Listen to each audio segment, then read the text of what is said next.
For whom? Into what language? English is international.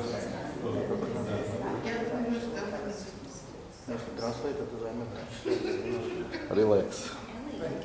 If you can understand British English, I think you will be good.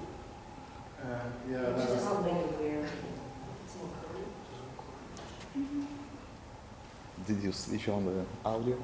Not yet. I'm reading to you. Thank you. Right, good evening, afternoon, welcome. So first of all, I want to thank the Shul, Chabad, for hosting this. We're very grateful. And I want to thank the ladies, Avram and Vicky. Just kind of thank you for making this happen. Speak up a little bit. Okay, so we are here today representing the Jewish History Keepers Foundation, which its goal is to make sure that Jewish history is kept and appreciated and understood. But I think that maybe tonight, rather than focusing on the history and on the keeping, maybe we'll try to understand what is it that we're actually keeping? What is Jewish? So we know Jewish, it means to be Jewish. But what is the Jew? What is the Jew about? Who are the Jews? So for that, we have to understand Judaism. What is Jewish? So Judaism can be divided into three categories, which is what we discussed. Basically, there is the Jewish view of God. There is the Jewish view of Jews, the people. And then there's the Jewish view of the Torah, which is the book, which explains the relationship between God and the Jewish people and what it is that we are supposed to do. So those are the three categories. And we're going to start with the most complicated of the three, which is what do Jews believe? Specifically, in terms of belief in God.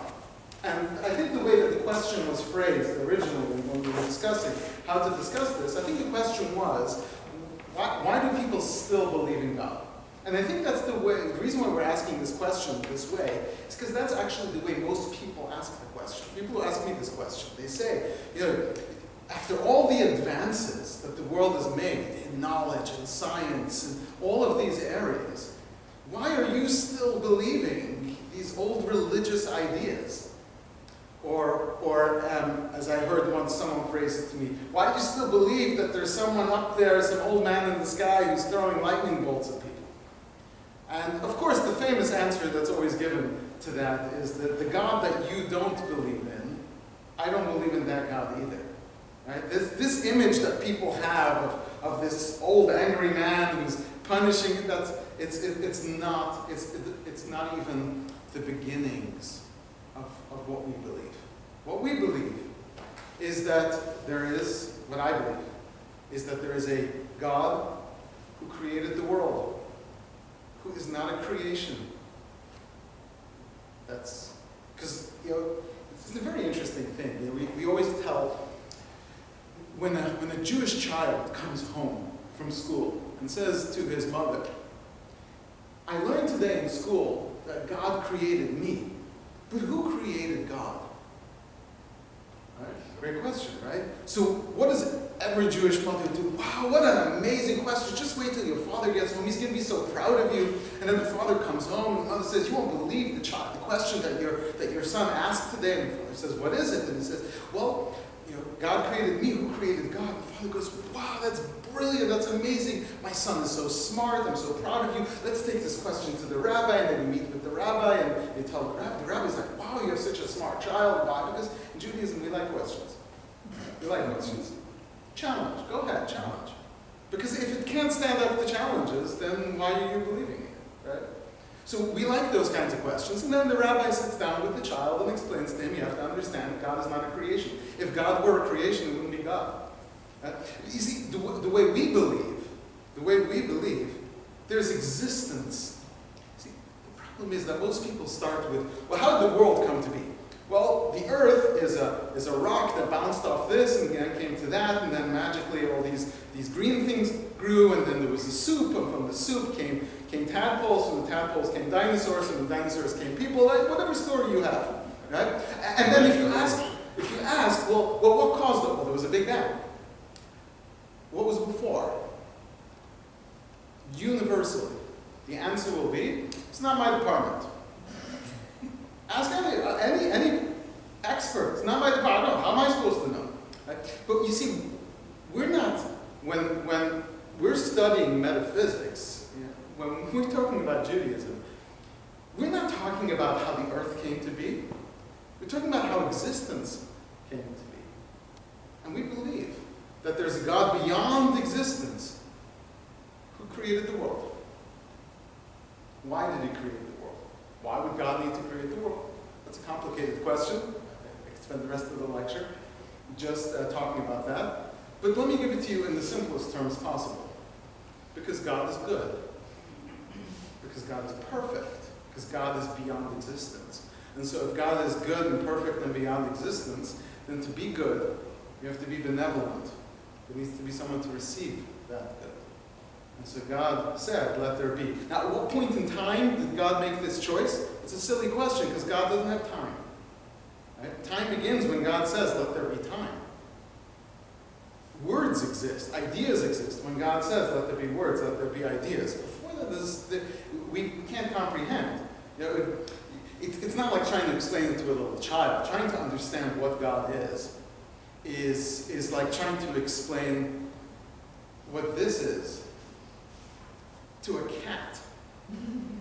And that's why when other religions came along and offered their opinions as to what Jews should believe, Jews rejected them. They became angry, of course. We'll get to anti-Semitism soon. But the reason why we reject is because anytime you're talking about a God that's anything less than everything beyond everything, that's not God anymore. Right? At least that's what we believe. And so, and the reason why I believe in God is because otherwise I wouldn't believe anything existed, because what caused existence to exist? And the answer to that is going to be the answer to everything. Now, I know that's really complicated. That's probably the hardest part of the lecture. The rest will be a little bit lighter in terms of, because you know what? When you're talking about God, if you're going to try to simplify God, which is what many people have tried to do because they want people to believe in God. So here, let me package God for you. It doesn't quite work that way. Because as one famous philosopher once said, if I could understand, if I could encapsulate God in my mind, I would be God. That's a complicated idea. But so how can someone in today's world still believe in God? I hear the question phrased differently sometimes. You know, Darwin figured out that actually all the animals, they come one from another, which shows that it actually happens on its own, and therefore that proves that there's no God. And so this question has been brought before me many times. You know what the answer to that is? One second, let me get this straight. You're telling me you found a perfect pattern in creation, and you're using that as proof that there isn't intelligent design? Let me ask that question again. You found that creation is a perfect pattern. You see all the animals lined up, everything is perfect, the ecosystem, and you figured it all out. And the more you figure it out, the more you realize that it's incredibly brilliant, beyond anything that we can fathom. You know, gravity? Gravity. Something as simple as gravity. As simple as gravity. Stephen Hawking, I'm sure you all know who he is, in his A Brief History of Time, says, you know, there's 6 things which we scientists say we don't understand. Electromagnetism, gravity, he has a list of those things. They just are. And sometimes I read this and I say, you know, he's a very religious man. Right? And it almost seems like the whole scientific community is just a different religion. It's just a religion that involves believing in things that you've decided you believe in without necessarily receiving information from on high. So back to the original question, and again, I know this was complicated, but how can someone in the modern world believe in God? I say the more that we've learned in the world that we live in today, the more I see the hand of God. The more I realize that God is signing his name everywhere. When I see the complexities of what's beyond, I mean, honestly, let's be honest with ourselves. Do we really believe that some rock bounced off another rock and the resulting chain effects of one after the other is human beings who can recognize themselves? Self-awareness? When you think about it, self-awareness, just my knowledge that I exist, that came from rocks bouncing off of each other. Right? If there isn't someone who's organizing it, who isn't, and so you'll say, well, the part of the issue is, and I think that's right, is that because the way that the world describes religion is in a very simplistic way, I think people who are more complicated, and we should be more complicated, have a hard time saying that doesn't make sense. But if what you believe, if you understand it more deeply, I think at that point it becomes even more illuminating. And so, again, why do people still believe in God? My question is, how can anyone not? How can you believe that all of this is a result of a bunch of random accidents again? Okay, explain that to me, and maybe someone can. However, the concept of believing in God has changed throughout the generations. What we believe, according to what's described in the Torah tells us that in the beginning God created the world and he had a relationship with Adam and Eve. That's, we could give a whole lecture separately on that. Everything is its own lecture. Right? But then God basically revealed himself to the prophets, first to the patriarchs, Abraham, Isaac, and Jacob, and while the rest of the world believed in pagan gods, they believed in sticks and stones, and basically what they worshipped was the elements of the forces of nature. So there were people who worshipped the sun, there's people who worshipped the moon, people who worshipped both, people who worshipped the stars, different constellations. People worshipped all kinds of things because they all understood that there's some greater power. But the problem is, believing in something that I can't put my fingers on is uncomfortable. It's uncomfortable, especially if I have no guidance. What am I supposed to do? How do I worship God? But yet I know I'm supposed to I know there's good and evil. Everyone knows there's good and evil. We're born understanding the difference between, in some ways, between good and evil. But what exactly is the proper lines of what defines what's right and what's wrong? People have a hard time figuring that out. So so we have these priests who said do this, do that, but you see where the world went, right? The pagans, they were practicing human sacrifice and things worse than that. Until God came to the prophets and revealed himself and gave the Torah. I hear a lot of people say, we'll actually get to that later. We can just live a moral life today just by doing what we know to be good. I think everyone has a basic understanding of what's good and what's bad. But let me ask you, how do you have this basic understanding? How do you know what good and bad is? Because you grew up in a society that taught you good and bad. Where did the society learn what's good and bad? Because there were people thousands of years ago, the Aztecs. Yeah. Aztecs, beautiful people that make great tortillas. Right?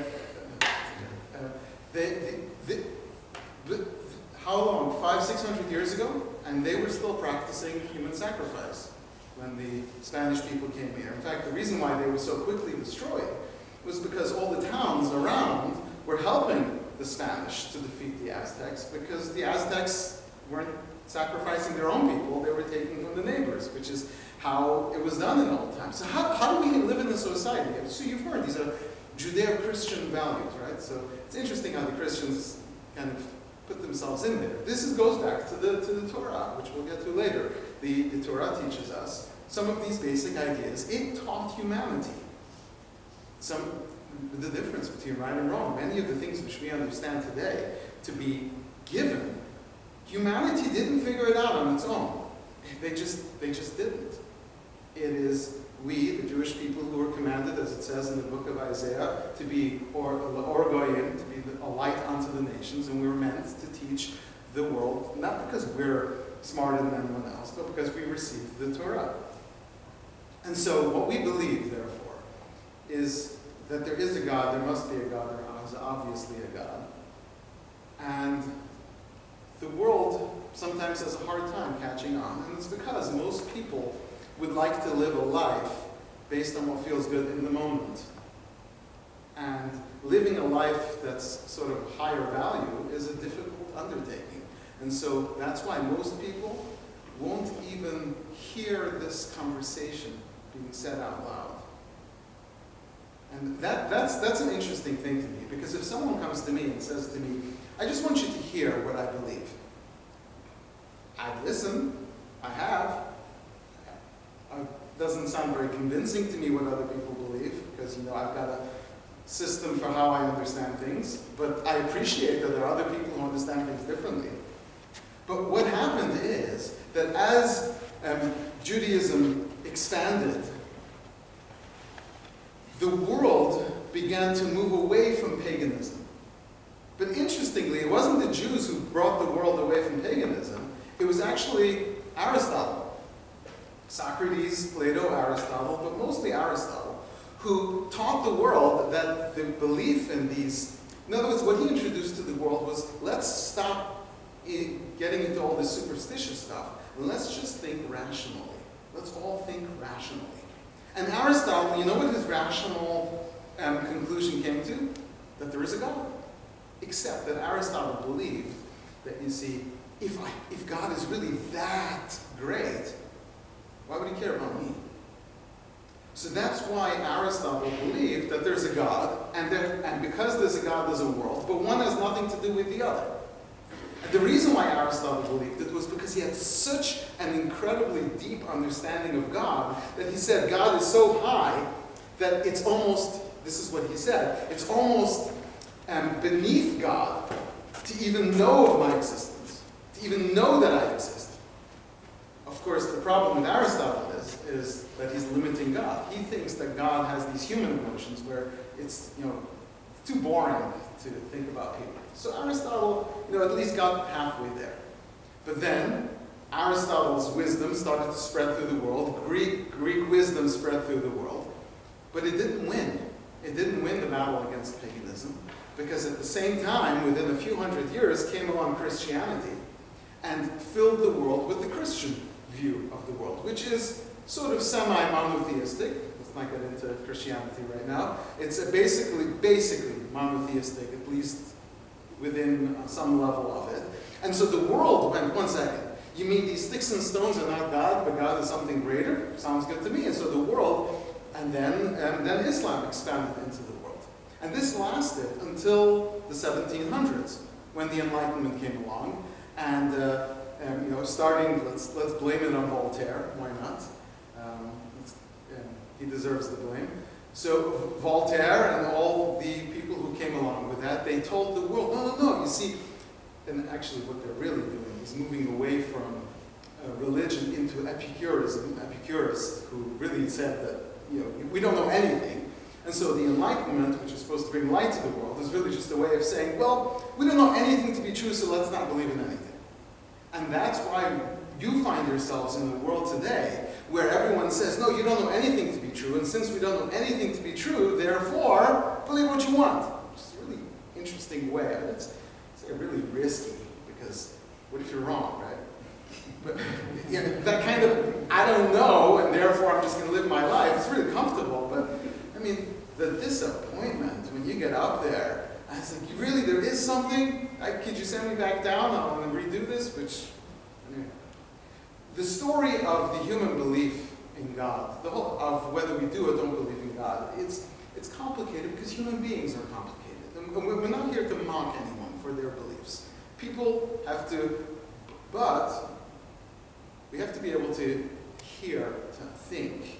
That way that so many people live in, which is that they just close their minds because they don't want to hear, that's probably the most dangerous thing in the whole world. And whatever it is that you believe, it should be because you've thought about it. And to me, Yeah, I grew up in a religious society, but that doesn't mean that I just accepted whatever I was told. There are books, and these books ask all the questions. All those questions that you're always under the impression that if you're religious, you're not allowed to ask. There are some other religions that believe that. In Judaism, Maimonides, the greatest Jewish philosopher of the last 1,000 years, wrote a book called The Guide to the Perplexed, that some religious Jews are afraid to read because the questions that he asks are so compelling that if you don't understand the answer, you're going to be left with the question. The one famous rabbi used to read all the answers and then read the questions, just to make sure he got the answer before he read the question. But this is, in Judaism, we believe that you're supposed to use your mind. God gave you your mind, not for you to shut it down and believe, but use your mind and find God, because even though we cannot fathom God, we can't fathom, but we do believe that if God created us, that clearly there was a reason. Let's just stop right there, right? If God created us, it was for a reason. And if God intended for there to be a reason, but for us to guess it, we would be doing a really bad job. Human beings can't figure anything out. I mean, let's take something simple. Let's take an idea like this. There are countries in the Far East where your honor is worth more than your life. If you disgrace yourself, you're better off taking your life. Right? Is that true in the United States of America? There'd be very few people left in this country, right? So are they wrong? How would I know, right? So human beings can't figure anything out. We can't even figure out something as simple as which is more valuable, your honor or your life. Right? Let's take the following. It's a very simple question. Is there a crime that someone can commit for which they deserve to be killed? Capital punishment, right? Very simple question. I'm not getting into the actual discussion. I'm just pointing out that there are people today who believe that the most morally good thing in the world is to put to death people who commit a certain level of crime. And there are other people who say murderers. You're murderers. Why are you killing a person because he killed? What are you gaining by adding another death? So who's right? How do we resolve a question like that? So God put us in this world and had us figure out and guess whether something is murder or kindness. Doesn't make sense, right? If God created the world, there must be some way that we should be able to figure this out. So we believe that God told us. He gave us a book called the Torah. And in the Torah, God lays out, here are the ideas for what's right and what's wrong. We'll get to that in just a bit, but I want to come back to, we believe that the original plan was, this is what our sages teach us, and so this is what I believe, that the original plan was for there to be God and humanity. It was not supposed to be the Jewish people. It was just God created Adam and Eve, and their offspring, their children, humanity, would be those who have this relationship with God, who are devoted to God, and in return receive whatever the great goodness is. I don't think we can put on the lecture the concept of heaven and hell, which is, again, I lectured 2 lectures on their own. But originally the plan was for all of humanity, but humanity rejected God, meaning that there is one thing that God is not in charge of, because it would miss the point, and that's your free will. We believe that there's free will granted. Every person, you are able to live your life however you choose. Now, God affects things that happen in the world, but you can live your life however you choose to live it. There's choices that are good for you and choices that aren't so good for you, but it's all given to you, and that's the concept of free will.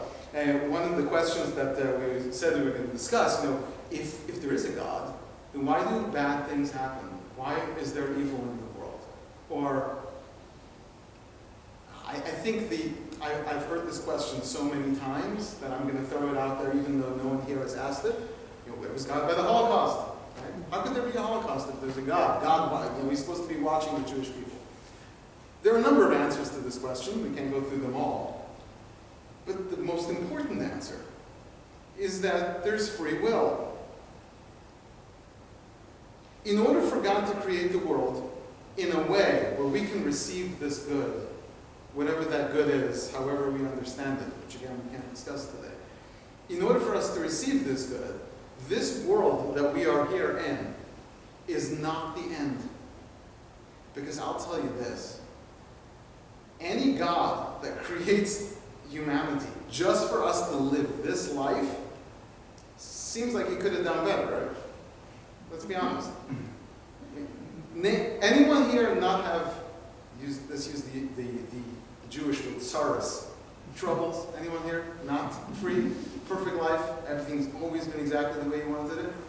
Well, where's the good God? Where's this benevolent God who's giving me all the goodness? The answer is this life is where you work and toil and you try to do your best to be a good person and to do the right thing. And we believe that ultimately there's the good, which is so good, that we can't even, it's going to take me a long time, but I'm going to say it anyway. Incredible parable. There was once a child came to a candy shop. His parents gave him his allowance, $1 for the week. He walks into the candy shop, and you know those old candy shops where they have all these drawers. You open them up with the scooper. So he goes over to his favorite candy, opens up the drawer, he's about to take a candy, and the candy man says to him, "Oh, you don't want that." He says, "This is my favorite candy." He's like, "Trust me. 2 up, 3 across. That's the one that you want." So listen, I know this is my favorite candy, but the candy man says, so I take it, gives the candy man $1, goes outside, puts the candy in his mouth. It's the best candy he's ever had.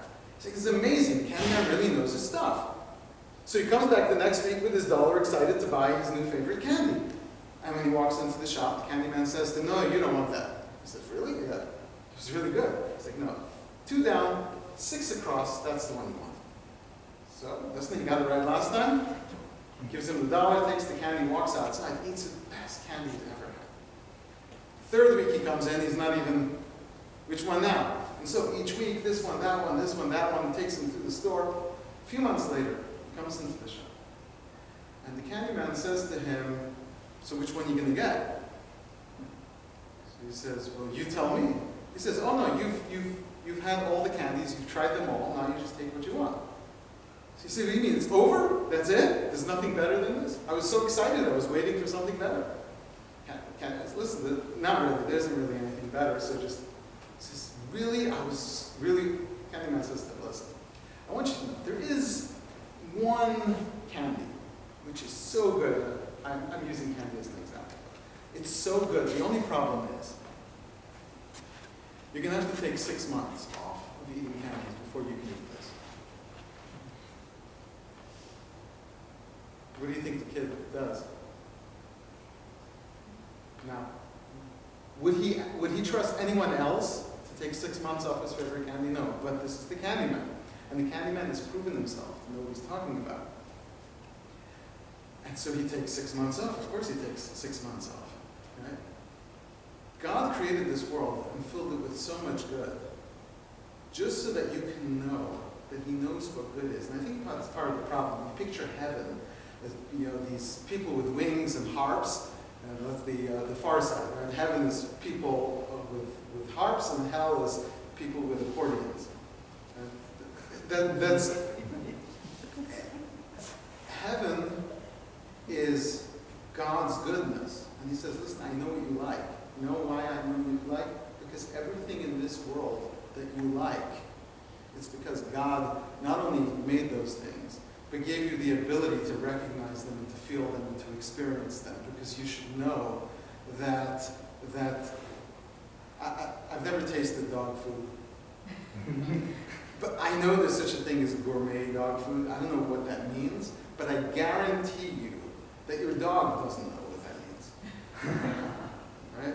So I'm not saying you shouldn't do it. You want to feel fancy or do whatever you want. There's people who do gourmet things that are less useful than dog food. And to each their own. Again, people should live their lives the way you want it. That's part of it. Live your life the way you want. Judaism doesn't tell anyone what kind of food you can feed your dogs. You want a fancy dog with people put shoes on their dogs. Is the dog happy with shoes? I don't know. But God made all of these things, all the goodness, and he says, listen, here's what I want you to do. And if you do that, to be a good person, to live a good life, whatever you think is good here, it's much better there. So do I need to know what's there? I'd like to. I'd really like to. I would love for somebody to just open a window, just peek, oh, that looks good, and then close it back up. But, you know what? I trust him. I trust him because God made the banana. And that's really good. And strawberries, and make up the rest of your own examples. So why is there evil and suffering? Again, because this is a world that's filled with challenges and difficulties, and bad people make bad decisions, and they do bad things. Where was God during the Holocaust? Not interfering with people's free will. Well, what about when people get that bad? Well, if God's going to draw the line as to where he's going to interfere with free will, then there goes free will. Now, not everything that happens that's bad in this world is a result of free will. Children becoming ill, it's not someone's choice. And if you ask me, I don't know the answer. I'm not a prophet. I can't tell you why any specific situation. You know, people come like, well, why would this happen to my friend? I don't know the answer to that. But I do know that I've read and I've seen many answers in general as to why bad things happen. Bad things happen to challenge us. Bad things happen to bring out the best in us. And that's so true, because none of us would be as good as we are if bad things would not have happened to us. Now, bad things also make us angry, and that's why they challenge us. And sometimes bad things, like it or not, is punishment too. And those punishments are good for us, because there seems to be an account, and we want a clean slate. But bad things happening is an important part of life. And that doesn't mean we can easily just ignore it and set it aside and just handle it. Things are hard, but they're hard for a reason. And everything is going to make sense when someone will explain it to us, which is what we're told. That after we leave this world, a lot of people have this understanding that when you leave this world, your life will be shown before you, you'll see a video of your life, they'll replay it, and they'll analyze each of your actions. The truth is that once your soul is out of your body, your soul understands everything.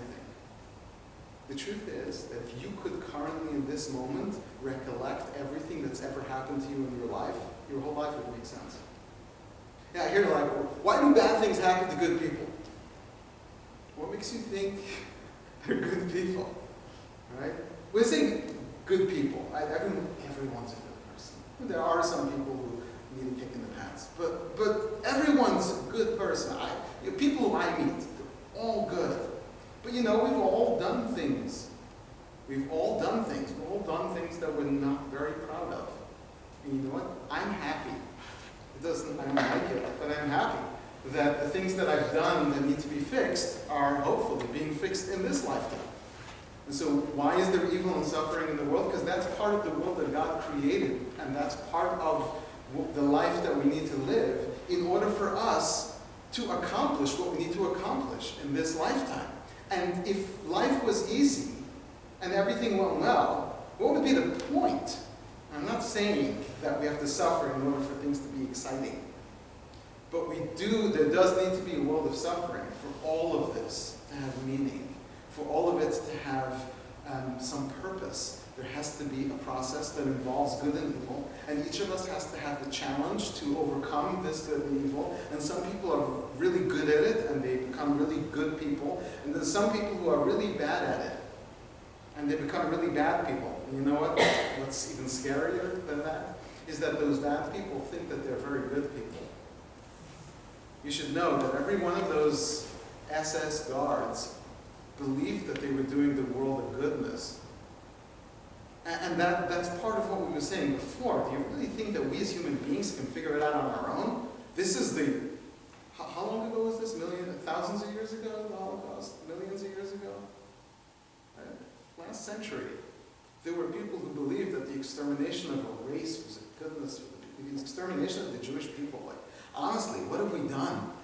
Oh, come on, nobody really believes we control the weather. Because honestly, if I could, I'd be on that dial all day. Turn it to 75 and sunny every day. Right? That's it. But people have these kinds of crazy beliefs because some people, if you don't seek for a higher kind of guidance, and instead you use, well, this is what makes sense to me, which is, I think, the way most people think life should be. Yes, most people say, well, you can just live a good life based on what you understand to be good. Good luck. Good luck figuring any of that out. So, back to where I was saying before. So, the original plan was for humanity. But humanity refused. God had to bring the flood, and we're not going to go through all the stories of the Bible. But eventually, there was Abraham Avinu, our patriarch, who insisted that there was a God. He said, there is no way, he's made the same argument we just made, there is no way that there's a world here. And it's not here because someone arranged it, or something arranged it. And so he believed that, and God spoke to him. And it's hard for us to imagine the concept of God speaking to someone. But I believe that. I believe that God speaks to a human being because God is capable of anything, just because I haven't experienced it myself. But I believe that God spoke to 600,000 souls, which is the collective 3 million people, all of us. All of us stood at Sinai. And as I was discussing with Abraham earlier, I think all of us can even feel, on some level, deep inside of us, that we stood at Sinai and experienced the revelation from God. Because otherwise, what is that inside of you that is telling you that you want to do good? Why? Bad is so much more fun. Honestly. Could you imagine living with no morals? So why do you have morals? Because something is telling you that there is a need for you to be good. What is that? That is your soul. That is the depth inside of you of something that's compelling you to be a better you. That's your soul. Soul isn't that's you. Animals don't have that. Animals can be very nice and very good, but they're following some pre-programmed instinct that's inside of them. And even though animals can have a personality, but not a soul on that level, animals have what's called a life source, which is a kind of soul. Again, getting beyond ourselves. But the human soul, which is to be able to say, what is all this? Which begins with the ability to speak. How incredible that concept of speaking. Animals make sounds, but we're talking here about speech. It's a miracle. I have ideas in my head. I'm standing right here with ideas in my head, and I'm trying to put them into your head. How? By making these vibrations through the air that bounce onto these sensors in your ear, and then your ear takes those vibrations and says, here's what I think he's saying. And then it goes to your brain. Now you've heard. And then this other part of your brain says, well, what does that mean? One second, do I agree with this? Do I not agree with that? What is that? By accident, yeah. That happened by a bunch of rocks bouncing against each other off some big bang, and then all of a sudden people are, yeah. Okay? So, Abraham speaks with God, and God makes a covenant with him and says, you and your children and whoever else would like to join. Judaism is a really interesting religion because we believe that you can go to heaven even if you're not Jewish. It's really interesting because none of the other religions have this. But we believe that if you are a good Christian or a good Muslim or a good anything, a nice American, let's say a law-abiding citizen of the United States of America, you're going to heaven. Right? As long as the 7 Noachide laws. I mean, the Rambam, the language of Maimonides, is Chassidic, which translates as good people of every nation go to heaven. But there's something special about being Jewish and keeping the Torah and being close to God. It's not just about heaven. And yeah, I mean, there's a special heaven and whatever, but we're not doing it for the sake of reward in that sense. We know that the goodness is coming. But what we're doing is because we want to be part of this connection to God, because God made us. And what greater good can we do than to connect to our source, to the source of everything, to the meaning behind everything. God, and so the Jewish people carried this, and all the other religions, especially the monotheistic ones, emerged from Judaism, where basically they said, well, we believe kind of like that, but a little different, or kind of like that, but a little different. But this led, once there was this understanding that there's the Jewish people and then there's the rest of the world. The rest of the world did not react to that well, and they continue to not react to it well. Which is that they have a hard time hearing the Jewish people being referred to as the chosen people. Now, why? Because why should you be chosen? Now, the truth is, I didn't deserve to be chosen. God made a covenant with Abraham and said, all of your children, because what is a Jew? A Jew is one of two things. Either you're born Jewish, or you choose to become Jewish. Now, we understand if someone chooses to become Jewish, that they're Jewish, they're welcome. Everyone's welcome. But born Jewish, why should you be entitled to this great thing just because you're born into something? And the answer is very simple, because God made a deal with Abraham.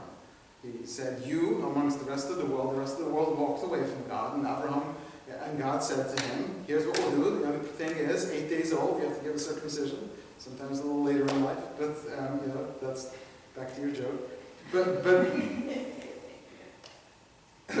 this was a deal that was made, and so I was born a Jew. I was born a Jew, and I'm Jewish no matter what I do. There's nothing that I can do to make myself not Jewish, no matter what I do. But that doesn't mean that I'm necessarily automatically living a good life just because I was born a Jew. Right? So this leads to a struggle between those who are not Jewish, who, pretty very simply, resent the concept. Furthermore, the Jews seem to be an exceptional people. We say this, I'm sure you all do a Pesach Seder, and in the Seder, in the Haggadah, we all say, Melamed shoyu Bnei Yisrael mitzuyanim sham, that the Jews were in Egypt, we were slaves in Egypt, and we were still, like everyone could feel there's something special about the Jew. And there is something special about the Jew. There was a lawyer in the 19th century in the United States of America who sent a letter to a man called Samuel Clemens. You've heard of him? Mark Twain. He says, the Jews are these incredible people, but I hate them. And I don't know why. Could you explain to me why I do? So he wrote this book on the Jews. Everyone always quotes that last section where he talks about how amazing the Jewish survival is. But it's a whole book about Jews. And Mark Twain ends up concluding with, I don't really know, but here's my theory. He says, and this is Mark Twain, he says, the count gives everyone a parcel of land so that they can run their land and do what they do. The Jew plants his land, he does his thing, everyone works their land. Then one guy doesn't work his land. And he leaves it fallow, and at the end of the year, he's got to pay his taxes, and he doesn't know what to do. So he comes to the Jew and says, could you help me out? So the Jew says, fine, I'll run your land next year. Here's the payment for your work, and you give that to the taxes and this. And so, 10 years later, it's Mark Twain, not me. 10 years later, the Jew owns the whole area, and everyone's angry with him. Why? Because he saw the system, and he worked with it. He wasn't lazy, and he worked hard. That was Mark Twain. Now, is that the reason why there's anti-Semitism? Because the Jews follow the system and therefore succeed? I don't think that's the reason. I don't think Mark Twain even believed that that's the reason. Right? But I need to find the reason because it's so mysterious, almost mystical. The passion that others have, maybe passion is not the right word, have towards Jews. And that the answer is because it's spiritual. The Talmud says something incredible. On which mountain was the Torah given? Sinai. What does the word Sinai mean? So says the Talmud, the Hebrew word sin'ah, which means hatred. It's the mountain at which point anti-Semitism descended into the world.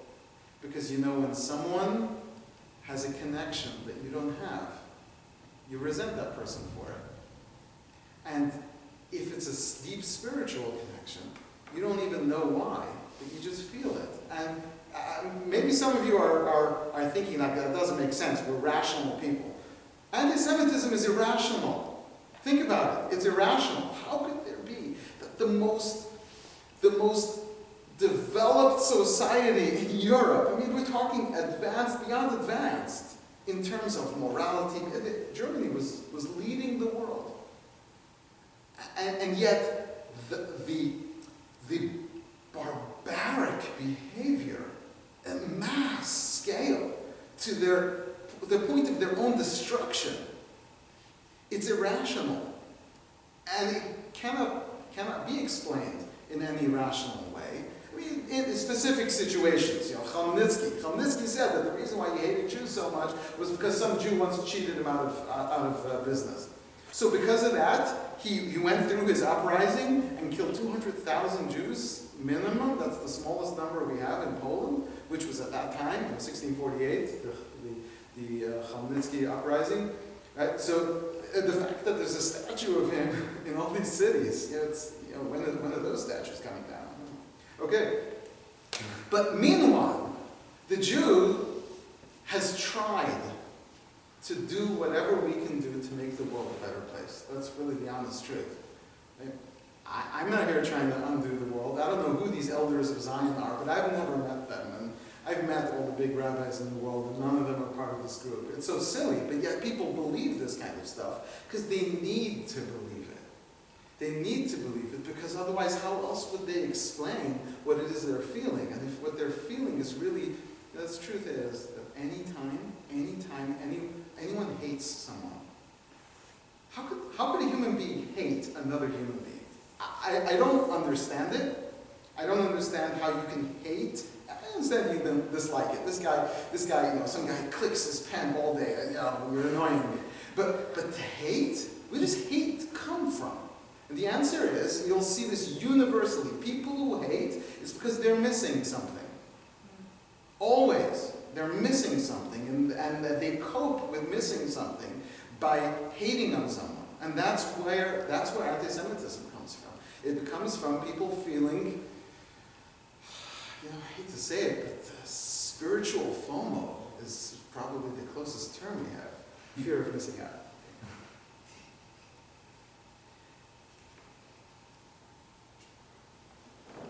The Jews have, generally speaking, had a lot of success. Despite the anti-Semitism, despite the hatred, and a lot of people think about the Jews suffering in exile as where is God? Name one nation in the history of the world that has gone into exile and survived 100 years as a distinct nation. Name one.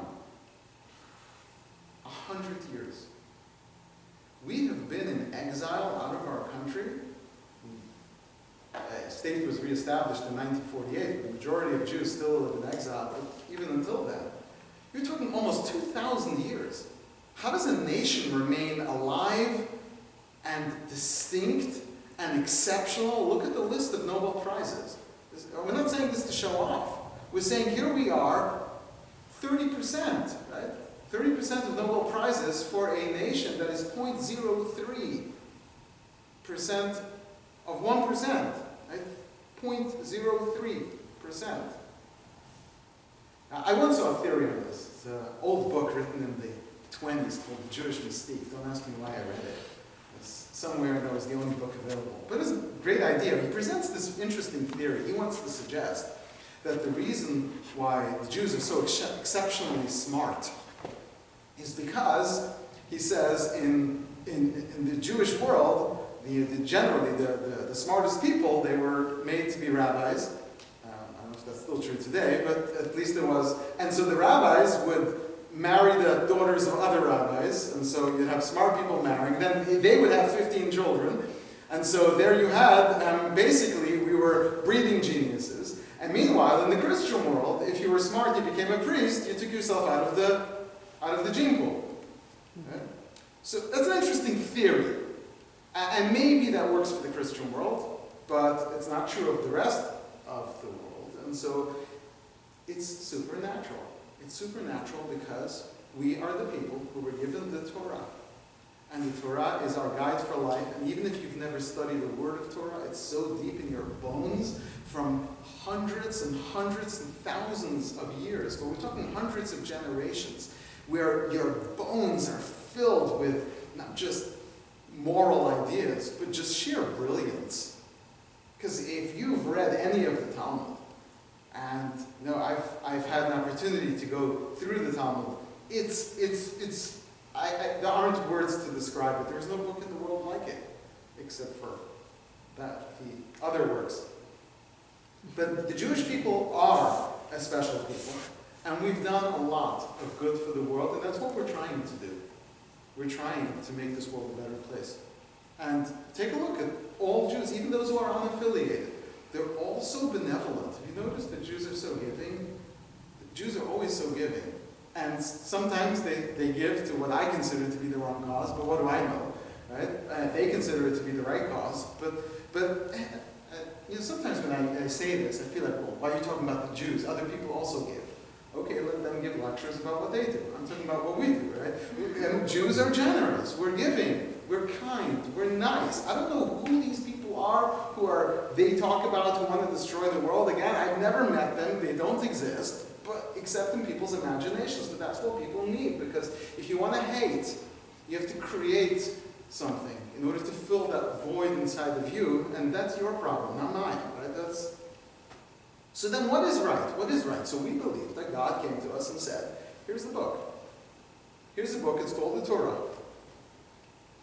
The Torah has in it a guide to life, 613 commandments, tells you the difference between right and wrong. And it's interesting because I have the same moral beliefs as the patriarch Abraham and Yitzchak and Yaakov and Moshe. I believe the same things that they believe. 3,000 years, 3,500 years. The world has undergone changes. Every generation is new. Today's modern generation believes that everything you believed 20 years ago is all false. And they think that this is it. They finally figured it out. And they should know that their children will say that they're fools. And they'll create a revolution and rebel. And then their generation will rebel, their children will rebel against them. The world is constantly changing, evolving, changing its mind. This is okay, that's okay. We identify this way, we identify that way. Not discussing anyone's beliefs, just the fact that it's changing because each generation is just rejecting what was there before and trying something new. And it's interesting because they're actually recycling old ideas.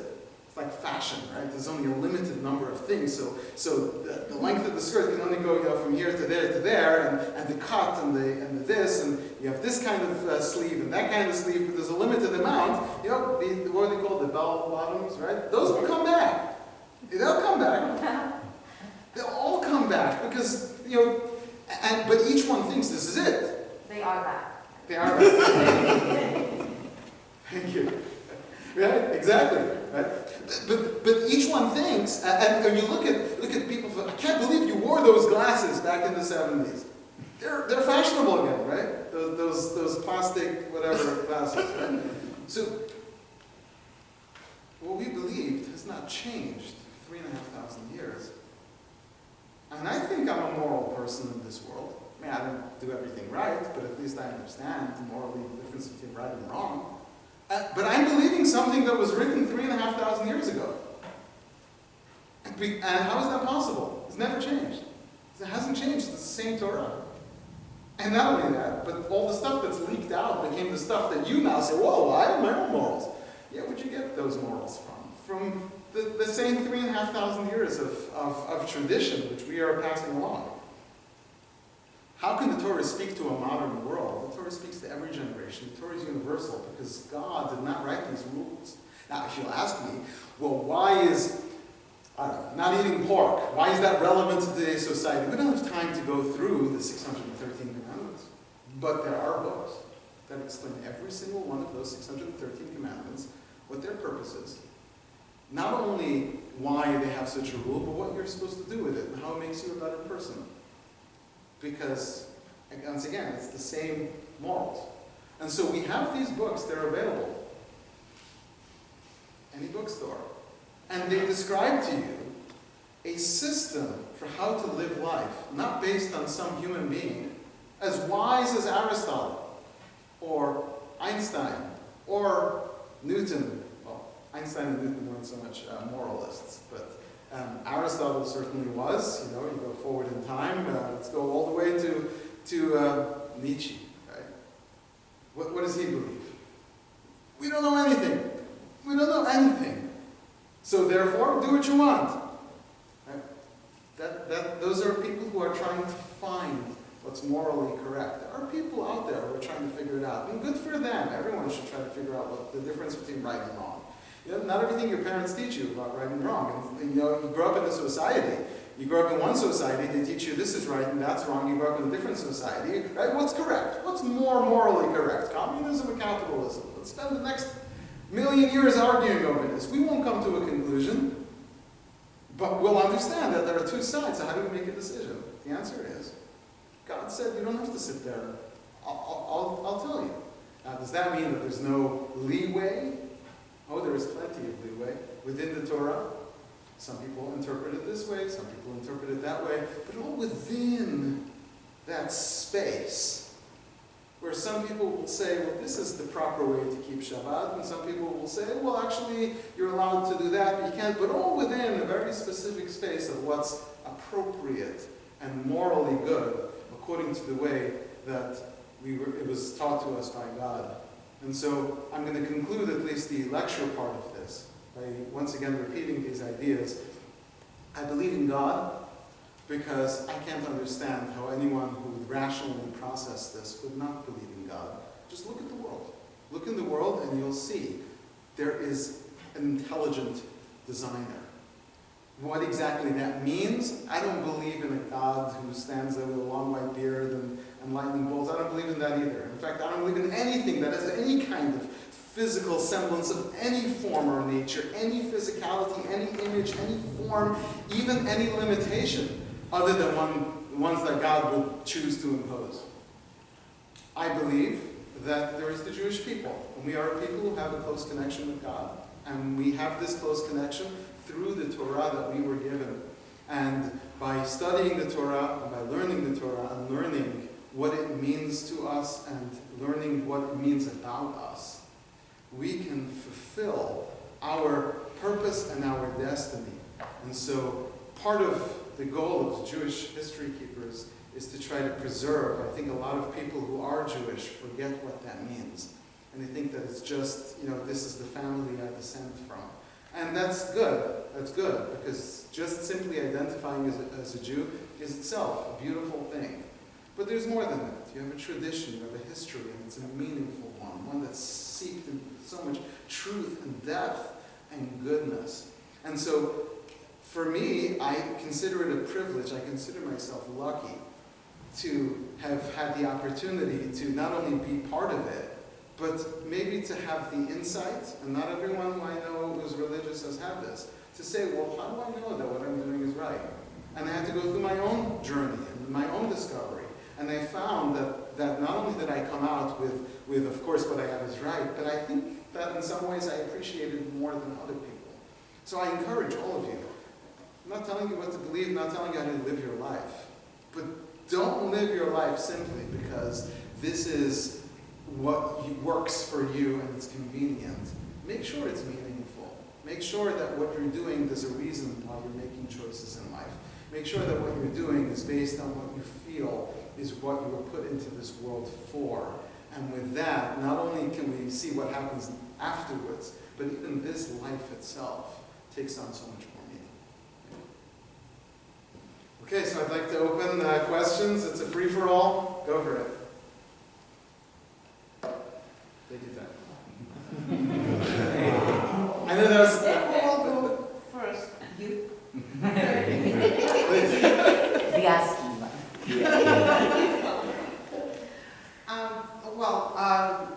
I would like to confirm that I understood you correctly. You mentioned in the beginning of your lecture, you mentioned the God offered all the people of the earth the same, same love, yes, so something. And how I understood your interpretation, that only Jewish people, somehow they already knew they're Jewish. They accepted God's love when others just rejected the special relationships. Is it correct? That is correct. And then I said, Jewish people are chosen people. So, what comes first? God selected Jews as a chosen people, or Jew people decided for themselves that want a special connection? What a brilliant question. Before I even answer, I would say that is a great question. No one's ever phrased the question like that, and I think I appreciate it. That's a great way to put it. Are we the chosen people? Did we choose God, or did God choose us? Kind of. Well, Okay. So the answer to that, I'll give you first the mystical answer and then the practical answer. The mystical answer is husband and wife. Which one chooses which? Right? So that's the mystical answer. That all relationships are two-way streets, and it has to go both ways. But in terms of practically speaking, like what actually came first, right? The chicken or the egg, right? So the answer is that it was Abraham who came first, and he said to God, "I'm going to serve you whether you appear to me or not." And when he was people, according to our tradition, and when Abraham was saying this, people said, "Well, then we'll kill you." And he said, "Fine, kill me if you believe in God." So they said to him, "But you don't know if there's a God. Like, why are you giving your life up?" And he says, "I know there's a God." So he ends up, and they tried to kill him, and of course God saved him. But this was when he does this. God says to Abraham, "I'm now going to make a covenant with your children forever and ever." But then God still came to us at Sinai and said, "Are you willing to accept?" So that's the order of the events, where Abraham chooses God. God then says to Abraham, "We're going to make a covenant with the people," but then God still comes to the people and says, "Do you accept this Torah?" Along with it comes a lot of commandments. Some of them are really easy to keep. Some of them are exceptionally difficult. You know what we consider to be the hardest mitzvah to keep? Being nice to each other, right? It's so hard. It's so hard, right? Think about all the people who you have a hard time being nice to, right? Some commandments are easy, some commandments are hard. I think people, when they picture hard commandments, they picture like the foods that you can't eat and all of that. Those are easy. Especially kids. Especially kids. Those are easy for, I don't even think about that. But treating people nicely, that's hard. The guy cuts you off in traffic for no reason. Like, honestly, you got the whole lane there. Or that person driving at 40 miles an hour and come on. Right? It's hard to be nice to. But hopefully that answers your. Yes, and I really like the answer. I'm sure you're aware that Christians are not Christian. They say Jesus Christ is a husband, and the religion is a wife, exactly as you mentioned it. Yeah, I mean, these ideas are certainly, again, I'm not here to, I personally, I've sat down, I've had, personal debates, not because I think they're necessary, but because very often people who are of the Christian faith feel like there's a need, especially because, you see, Jews believe that Christians can go to heaven. Christians don't believe Jews can go, it's need to save me. So a number of people have tried to save me, and we sat down in discussion, and we talked, and very often, at that point, I'll tell them, listen, you want to know why I don't believe? Here's why I don't believe. And they end up getting pretty upset. So I'm not here to, everyone, as we say, it says in Tehillim, like everyone should go with their gods, whatever. We're with God, right? Yes, exactly.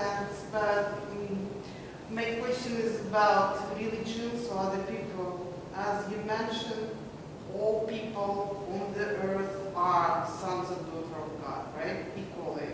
And God is one and only one of all the people. But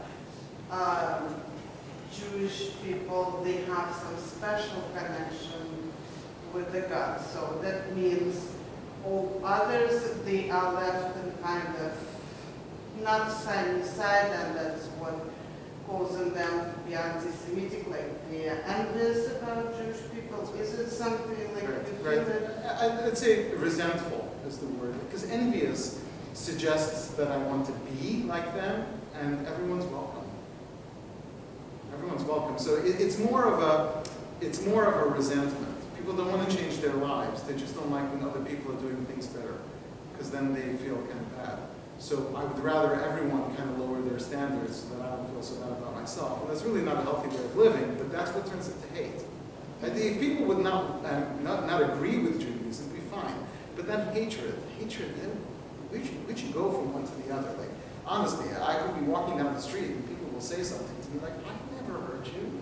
I've never hurt you and I wouldn't. Even if you did something to me, I wouldn't hurt you. I'm just not that kind of person. So why are you hating on me?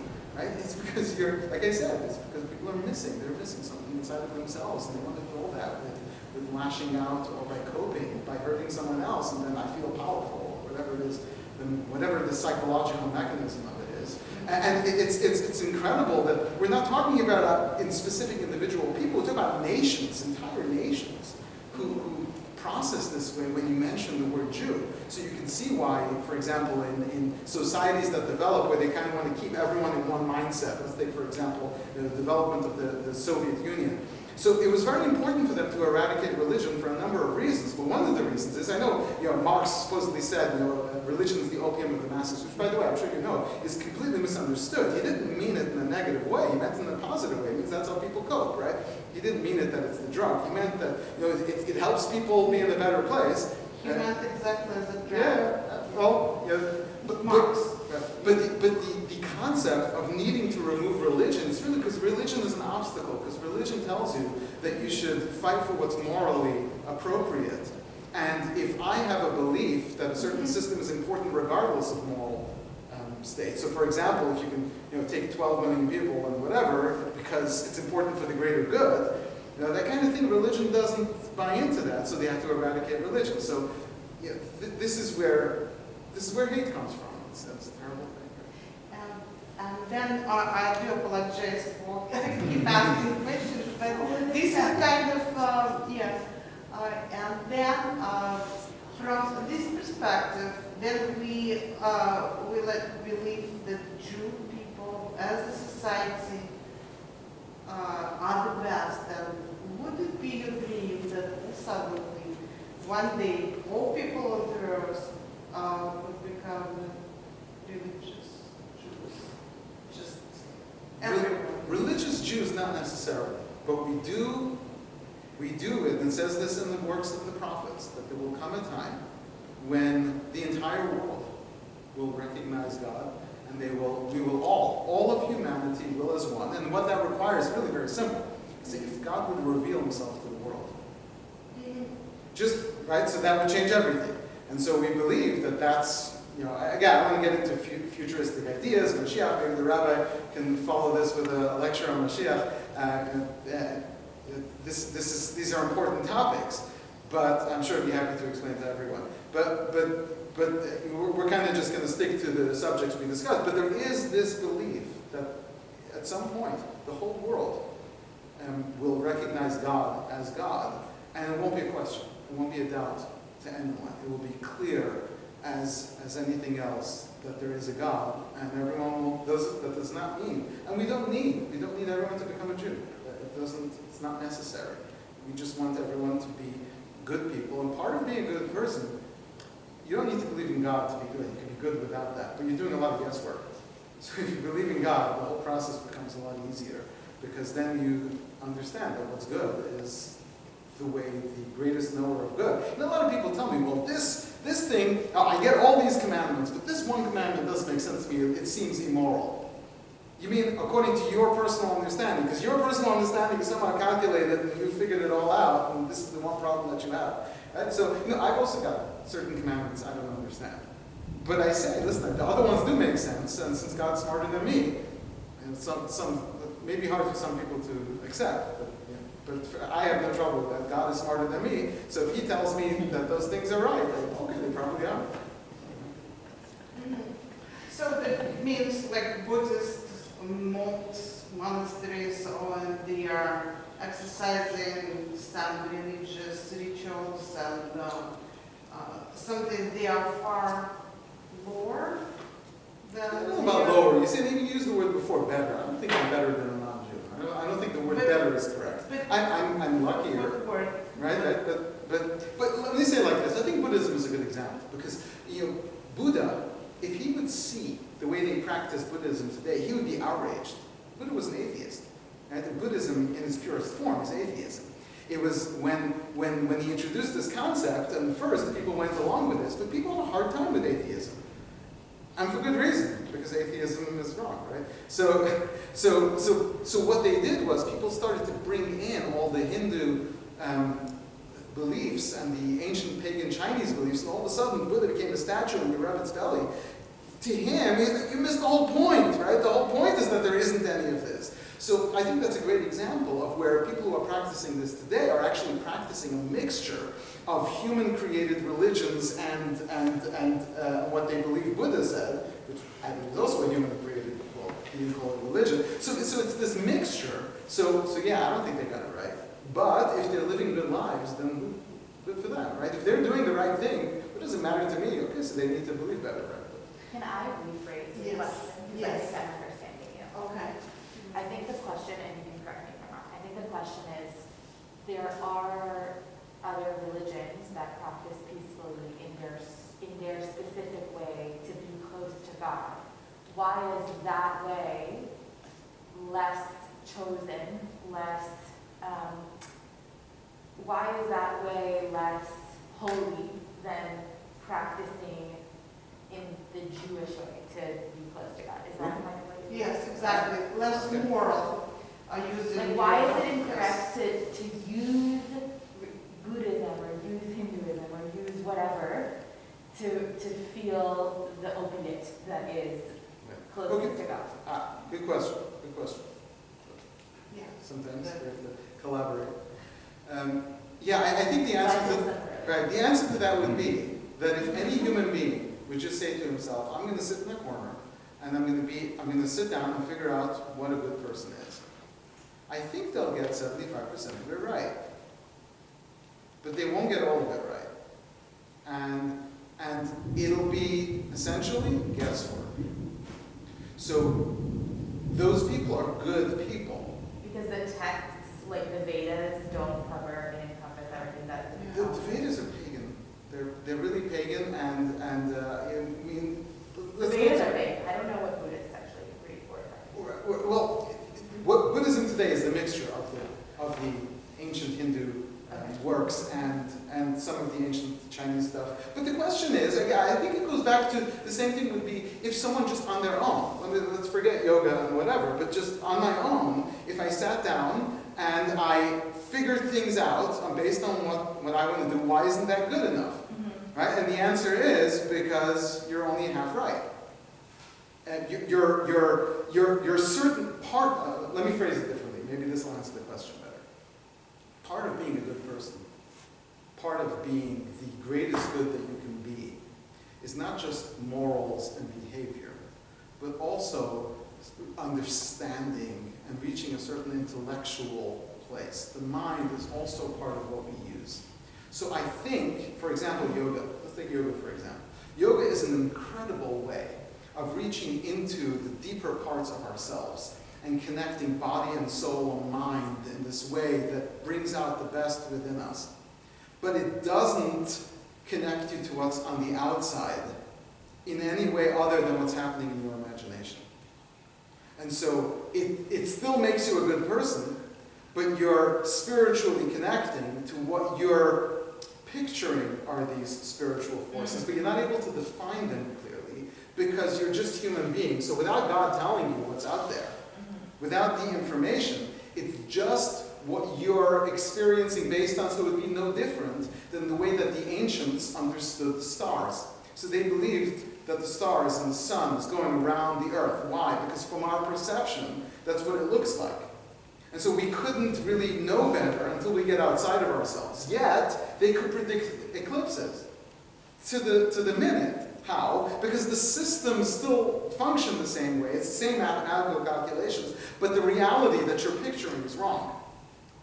And so what you need is a telescope that can see outside. What you need is Newton to go 1 second. They're spinning like this, there's gravity, that means that it's like this and like that, you have Copernicus, and all those people who understood the reality of it. So now not only do I have the ability to predict eclipses, I can actually imagine what they actually look like. So I think what you end up with the other religions is that you're able to predict the eclipses ellipsis, you can find those places, those spiritual connections inside of you, but not really understanding why it's working because you can't see from the outside in. I hope it's complicated, but hopefully it is. It is not complicated. Using your example about Mayas and Aztec culture, they were specifically famous for their very well-developed astronomy, cosmology, science, and they knew exactly what is rotating around and what they could predict, they could build something, and first of all, I believe in God. So it's not like I believe in God, that's just, it's not like I'm discussing your views. No, but I want to clarify. Questions are great. I love questions, and we have to ask them no matter what we believe, right? Yes, and for example, you mentioned Veda, the ancient scripts from India region, but let's talk about Torah, for example. It's not Saga, right? So why this is? I understand Torah came first, and well, let me answer this question in one simple parable. By the way, how much time do we have? Can we go on? About 15 minutes. Okay. So let me answer this question like this. If, let's say, you had an uncle who had multi-billionaire, $100 billion, and your uncle calls you up and says, I'm going to give you $1 billion for you because you're my favorite niece. Then $1 billion gets deposited in your account, and the next day someone knocks on your door and says, I'm from your uncle. He wants you to give me half of your money to invest. Will you give it to him? awesome. Well, what would you ask for first? Verification, right? Well, yes. How do I know he's coming from my uncle, right? That's right. Okay, so what if this person said to you, well, here's my verification. Your uncle told me that when you were 10 years old, you went on a trip to Disneyland together. So now you're going to give $500 million to this person? Probably not. Probably not. Why not? Verification. They could have done their research, right? Yes. They could have looked up some random fact about me and my uncle that we have in common. So what would it take? What would for sure? What would for sure do it? A phone call from my uncle, right? Mm-hmm. So basically, we believe that God came to us and gave us the Torah and said, here's what I think is right. Comes along, Jesus, Muhammad, whoever it is, and says, well, actually, God came to me and said, here's what we should do. So I remember I discussed this once with a Christian. When Jesus came before the Sanhedrin, the high court, and said, I am your prophet. So they said to him, do you know one of the 613 commandments is that when someone comes and claims to be a prophet, we ask them for verification.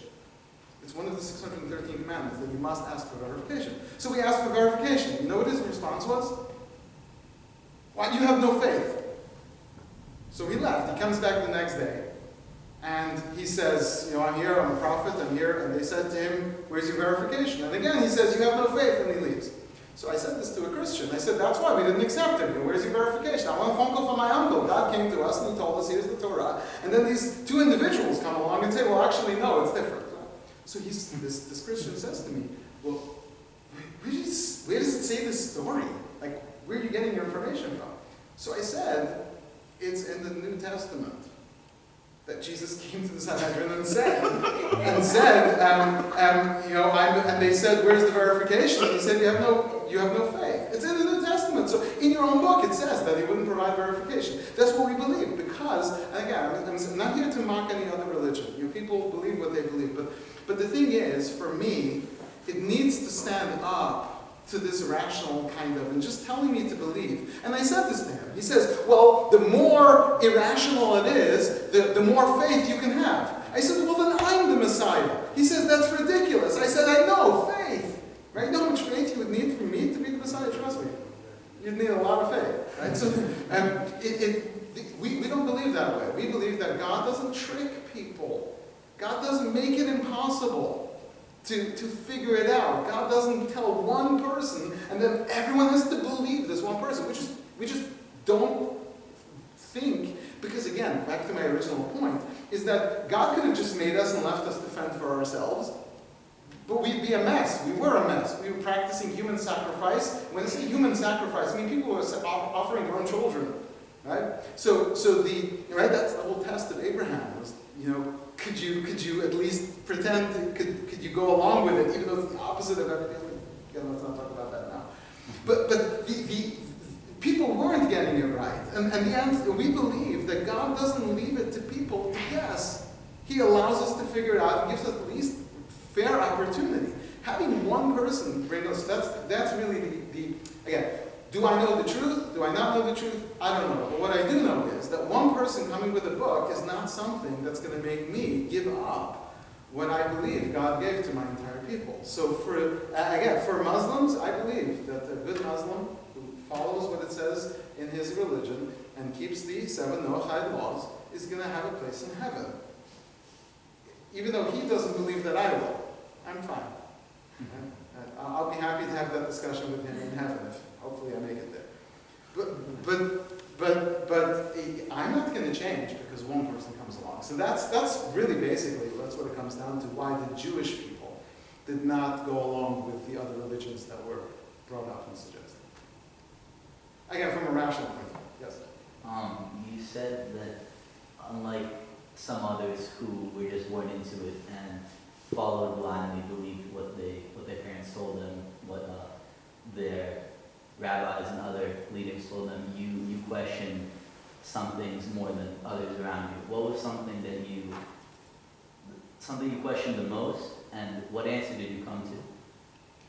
That's an interesting question. I'm not sure if how much we're supposed to share about these deep internal things, but I'm going to anyway because I'm comfortable with it. But I'm just not sure if me doing that is the right thing. But I'm going to do it anyway. Okay. You don't have to. No, I'm going to do it anyway. And one of the I think is the question that when I was I'd say when I was a teenager, probably bothered me more than anyone else is, how do I know that whatever I believe isn't just because that's the way I was raised?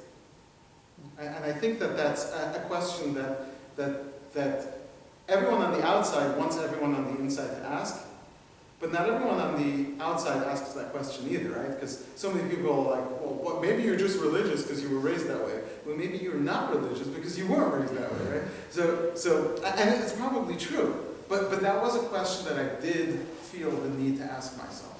And I spent a lot of time, and that didn't mean that at any point I would stop practicing as a result of this question, because I'm hedging my bets here, right? And I don't want to lose that time. But I did in studying and fighting. Maybe it's just me, but it's so perfectly organized that I was like, yeah, that works. And that's why I am where I am today. Because it works, it makes sense to me. And I would say that, especially there's a great work by Rabbi called Sefer HaIkarim, written in Spain in the 1400s. It's just an incredible work of philosophy. So he's another one of those Jewish What's the philosophers. name of the book? Rabbi Yosef Albo, Sefer HaIkarim. Sefer HaIkarim. Ikarim, yeah. This book, basically he starts the book like this. He says, I'm taking nothing for granted. So even though I'm going to spend 4 chapters is talking about whether a human being can know anything or not. Right? Are there any givens? Spends 4 chapters. Well, wait, it's true that at least that 2 + 2 is 4. He uses a different example, that a triangle, that these angles are all going to equal 180. Is it true that every triangle? Then maybe it's not. How do we know it's really true? So he starts with, first let's establish whether or not we're capable of knowing things. That's how far he goes. And then step after step, and he goes through it. He says, okay, so now he spent 1/3 of the book discussing why he believes there's a God. And then once he says, 1/3 of the book, right? So once he says, okay, now that I know there's a God, now how do I know that God has a reason for something? Then he spends 4 chapters discussing whether creation without a purpose, would that be within God, without God, and so you step by step by step, and if there is a reason, then you must communicate it, and if there's communication, there must be prophecy, another 20 chapters, and if there's prophecy, how do we know who's a prophet, another 30 chapters. It's just, this really long book, and I once tried giving a class on it, and people were like, "Can we please learn something else?" It's just, but in this work, he kind of goes through this, and that works for me. Things are organized and explained like that. That answers my question. So you gave a very interesting theory around anti-Semitism. So what was actually the Jewish people's reaction to it? Why haven't they actually done much about it for 2,000 years? That's the first question. And then the second question, you're talking about free will and so on. I mean, why haven't they done the obvious thing over 2,000 years and just go back to their homeland? When, they probably would have done it like multiple times. So how Yeah, interesting question. I would say, simply put, it's the simplest answer to that is because exile meant just that we were exiled for our sins. And we understood it that way. So from a religious perspective, it was the position of the religious Jew that we are to remain in exile. And part of being in exile is to try to remain distinct and kind of keep our own communities so that we can survive for when we will come back. Right? And it actually, amazingly, and this is something that people don't realize, it says in the Torah, in the Chumash, right, in the Bible, it says, you will be cast out from your land, and after some time, I will bring you back. It says that, and you will return. And it's happened, right? So, like I said before, it's a miracle that any nation should survive on its own for 100 years, 200 years, 300 years, just beyond, and here we are 2,000 years later. But the reason why we didn't go back before is because we believed that we weren't allowed to, because that's what exile meant until we were brought back by Mashiach, again, a whole another subject. And part of that was this belief that we aren't really entitled to defend ourselves as a nation, even if we're entitled to defend ourselves individually. And so we were kind of left, because without a nation, when you're guests, I mean, what really could you do? What could you do? So until, for example, the United States of America today, God forbid I'm going to talk like that, because the United States is the kindest country that's ever been for the Jewish people in exile. But could you imagine if all of a sudden the country took up arms against the Jews? I mean, what would we do, right? So today we have a state of Israel, right? So if Jews anywhere in diaspora find themselves, let's say, in the middle of a war, so if the state of Israel is there, they'll send in some planes and scoop you out, right? The Russian happening right now across the street, right? So across the pond. Right? So that's a new idea, but to answer your question, it's simply because we believed that part of being in exile is to not create this nationhood and fight back. I don't know if it was the right decision on it, but that's the way we approached exile, and that's the reason why we did it. There are a few rare examples, but they're rare and few between, of Jews standing up and defending themselves. For example, the Jews in Italy in the 1500s who went to war against the Pope. And they get long stories, but these are individual incidences of Jews kind of standing up for themselves. But generally speaking, we felt like we were meek and tiny, and we ran, and that's part of being in exile. I think also Jews took sides after exile from Spain. A lot of them landed up in Turkey, and then they actually ended up in a lot of them in a fleet of the Turkish Empire. And they sunk a lot of Spanish... Many of the pirates of the Caribbean were Jewish, and they attacked specifically Spanish ships. And it's because we were kicked out of the land. They made us leave without any of our money and property. That's kind of going back to England in 1293, King James, he was short on money, so what does he do? You kick the Jews out, and you take all their money, and that's your one-time major influx of wealth, which is better than, at that point you have a choice. You slowly tax the Jews, and every 100 years get a little bit of money, or you do one big expulsion and take all their money. So he made that choice then. But it's strange how that went, but again, I don't think we really had much choice other than to en masse return, and we consider that to be not allowed. Why that changed in the 19th and 20th century, that has to do with religious Zionism and secular Zionism. That's a whole other lecture. Okay? All right, thank you very much. Thank you. Once again, I want to thank the Shul. Thank you for hosting us. little bit. You know, you started the lecture, give some personal information. Okay, what would you like? I mean, he's asking about my personal religious struggles. So. I'm kidding, just teasing. No, I'm grateful for the question. I think it was important. And I do think that that question should be asked. But my name is Kalman Worch. I was born in England, but I grew up in Brooklyn. And I studied in Yeshiva, first in the United States, in New York, and then I went to Yerushalayim, and I studied in what you may have heard of the Mir Yeshiva. It is the biggest yeshiva in the world. And then I left the yeshiva and I moved to Chicago, and I've been, learning and studying and trying to figure out things in life. And I've had great opportunities, and I've been very lucky to be able to teach. A few years ago, I was commissioned to write a book. It's a book on Kabbalistic work. I'm not suggesting anyone read it, but for me, it was a great experience of growth, and it taught me a lot about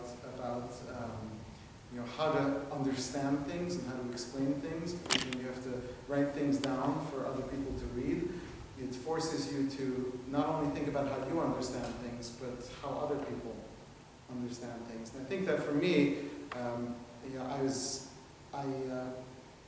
everyone has gifts. To be proud of your gifts is not something that we consider to be boastful or prideful. Everyone has gifts, and on the contrary, you're given your gifts because that's part of the clue that God gives you about what you're supposed to accomplish in life on a personal level. And I feel like I'm very comfortable with teaching and explaining and analyzing things, and so I've dedicated my life to try to do that, to try to disseminate God's Torah to the world, to try to teach a little bit about life and the meanings behind it. But at the same time, I enjoy life too. So, life is good. With all of its difficulties and all of the struggles, life is a good thing. And I think that that's part of my personal journey, is discovering just how meaningful. So I don't know, maybe I'm not answering the question, but for me, I enjoy teaching. When I teach throughout the week, I have different classes that cover all the way from really complicated Talmud for the advanced, really intricate analysis of every word of the Talmud. And then I have people with whom I explain, this is an Aleph, and this is a Bet, and this is a Gimel. And which do I enjoy more? Each has its benefits. But to me, I think that human beings need to just understand each other in a deeper way and to recognize each other for what we are. And the Torah gives us the opportunity to do that, and I think I get a chance to do that maybe more than anyone else, because by teaching Torah, you're connecting. Like I said, I've got ideas in my head and I'm putting them into your head, but that's not really exact, because what I'm doing with Torah is I've got ideas in my soul and connecting them and giving them and sharing them with your